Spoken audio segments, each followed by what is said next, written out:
Assalamualaikum warahmatullahi wabarakatuh.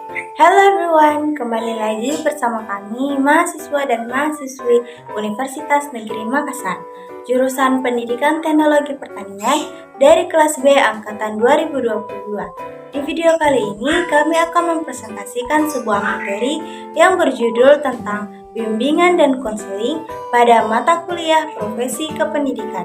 Kami dari kelompok 4 akan menjadi pembawa acara dalam video kali ini. Dalam video presentasi ini kami akan menyampaikan beberapa materi, baik dari pengertian, landasan, prinsip, fungsi dan tujuan, peran BK, serta peran bimbingan dan konseling. Sebelum dari itu, mari kita perkenalan anggota dengan kelompok 4. Pertama, Nur Atika, kedua Nur Cahyani, ketiga saya sendiri atas nama Anissa Dwi Anggreni, keempat Wirawansyah, kelima Mufli Mubarkawal, dan yang keenam Uswatun Naila.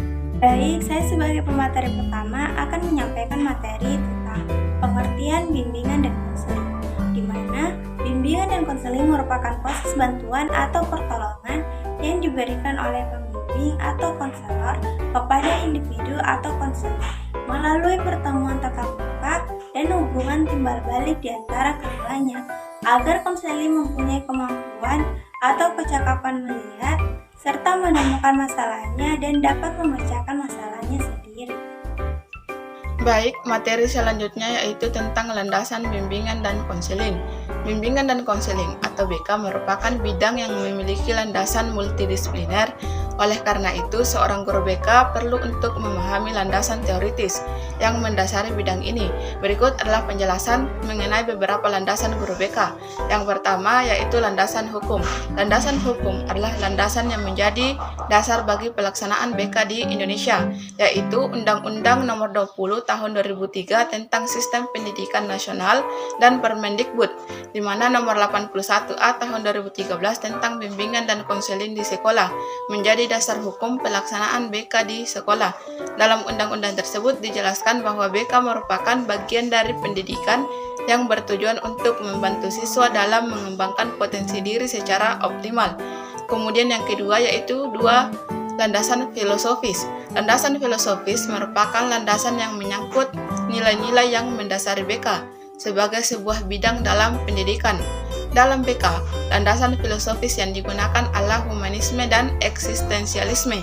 Humanisme menekankan pada pengembangan potensi manusia secara utuh, sedangkan eksistensialisme menekankan pada pengembangan kebebasan individu dalam menentukan tujuan hidup dan makna eksistensi. Kemudian yang ketiga yaitu landasan psikologis. Landasan psikologis adalah landasan yang menyangkut tentang teori-teori psikologi yang digunakan dalam BK. Beberapa teori psikologi yang digunakan dalam BK antara lain adalah teori perkembangan, teori belajar, dan teori kepribadian.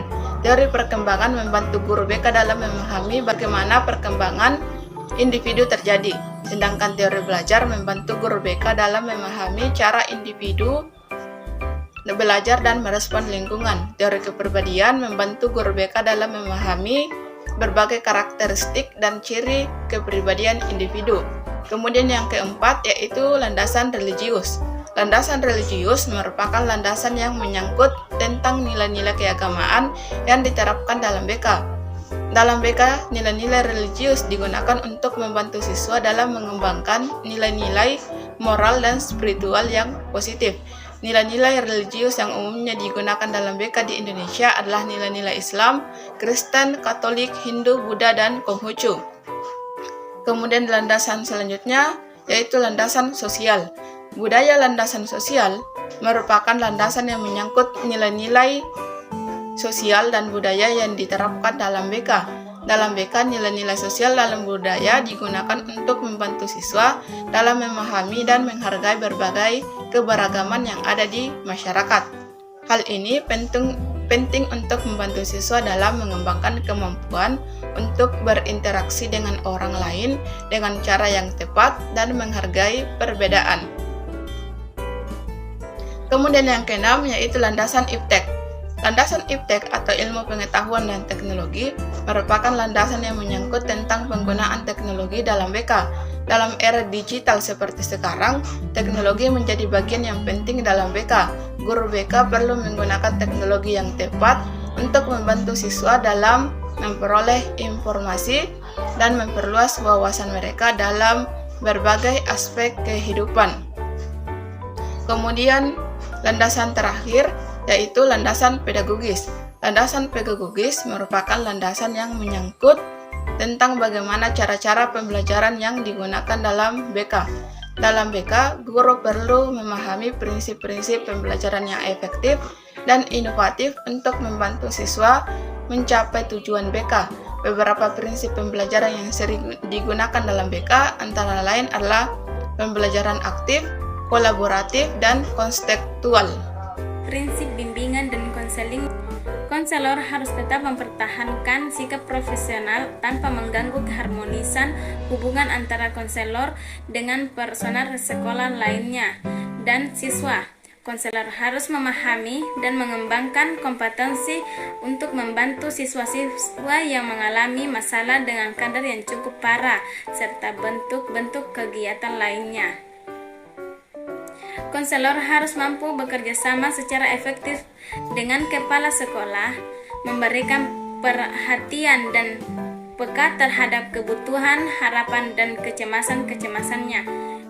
Adapun tujuan dari bimbingan konseling adalah secara umum bimbingan konseling bertujuan untuk membantu individu mengembangkan diri secara optimal sesuai dengan tahap perkembangan dan predisposisi yang dimilikinya seperti potensi akademik, sosial, emosional, dan kesehatan mental, dan membantu dalam memahami diri mereka sendiri, mengeksplorasi minat dan bakat, mengambil keputusan yang tepat dalam kehidupan sehari-hari, serta membantu mereka dalam menghadapi situasi yang sulit. Adapun fungsi dari bimbingan konseling yaitu pengentasan masalah individu, masalah kelompok, dan masalah keluarga.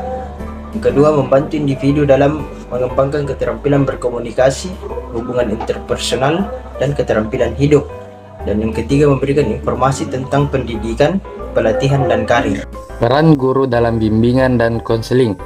Peran guru dalam bimbingan dan konseling atau BK adalah sebagai pembimbing dan konselor bagi peserta didik dalam menghadapi masalah atau tantangan yang berkaitan dengan aspek akademik, sosial, emosi, dan karir. Dalam Undang-Undang Nomor 14 Tahun 2005 tentang guru dan dosen mengenai peran guru dalam bimbingan dan konseling di sekolah. 1. Memberikan bimbingan dan konseling kepada peserta didik secara individual maupun kelompok.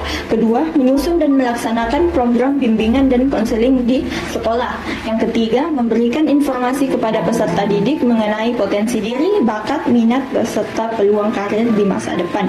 Yang keempat, membantu peserta didik mengatasi masalah yang berkaitan dengan aspek akademik, sosial, emosional, dan karir. Yang kelima, membantu peserta didik dalam memahami dan mengembangkan nilai-nilai moral, agama, sosial, dan budaya. 6. Mengidentifikasi peserta didik yang membutuhkan bantuan khusus seperti peserta didik yang mengalami kesulitan belajar atau peserta didik yang mengalami masalah psikologi.